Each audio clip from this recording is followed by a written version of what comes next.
তো গাইস এই বন্ধুটা আমাদের সঙ্গে আর নেই, এ আমার সম্পর্কে দাদা হয়। তো গাইস প্লিজ একটু ভিডিওটা লাস্ট পর্যন্ত দেখতে থাকো। এই অ্যাক্সিডেন্টের ব্যাপারটা কি হয়েছে তোমাদেরকে বলছি। তো এখন আমি সকালবেলা আজকে ঘুম থেকে উঠেছি, আর এই যে দেখতে পাচ্ছ দাদাটা এই যে আমাদের সঙ্গে আর নেই, এ 2 মাস ধরে হসপিটালে ছিল।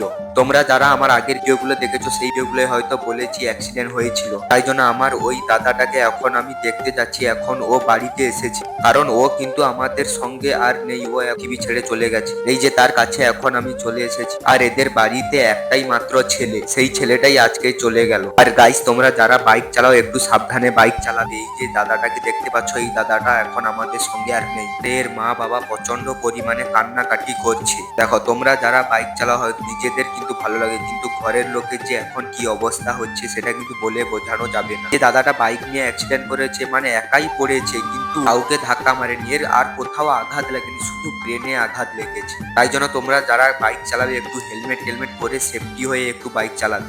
এই দাদাটাকে আমি এখন প্রচন্ড পরিমাণে খুব মিস করছি, কারণ আমার মা যখন মারা গিয়েছিল আমার মার গলায় যত সোনা ছিল এই দাদাটা খসিয়ে আমাকে দিয়েছিল। আর এ কিন্তু খুব ভালো মনের মানুষ ছিল, কারণ এ কোথাও কারোর বিপদ হলে আগে ছুটে যেত, কিন্তু ও আর আমাদের মধ্যে নেই। মানে কি বলবো গাইস, ওদের বাড়িতে আর কোনো ছেলে নেই, ওর কাকুরও ছেলে নেই, আর ওদের বাড়িতে একটাই মাত্র ছেলে, কিন্তু ও একাই ছিল, কিন্তু ও চলে গেল। আর ওর বাবা মা এতটা পরিমাণে কান্না করছে, পুরো ভিড় লেগে যাচ্ছে। মানে আমাদের সঙ্গে মেলামেশা করতো, মানে এতটা পরিমাণে আমার খারাপ লাগছে। তখন কম ভাবে যে অ্যাক্সিডেন্টটা হয়ে যাবে আমি কোনোদিনও ভাবতে পারি, কিন্তু কারোর কিছু হবে না, শুধু ওর মা বাবাটা প্রচন্ড পরিমাণে কষ্ট পাবে। আর যারা তো সবাই গিয়ে আছে পাড়া প্রতিবেশী, তারা তো সবাই দুদিন এ করবে, তারপরে সবাই ভুলে যাবে। দাদা তোমাকে আমি অনেকটা পরিমাণে মিস করছি, তুমি যেখানে থাকো ভালো থেকো, বাই বাই।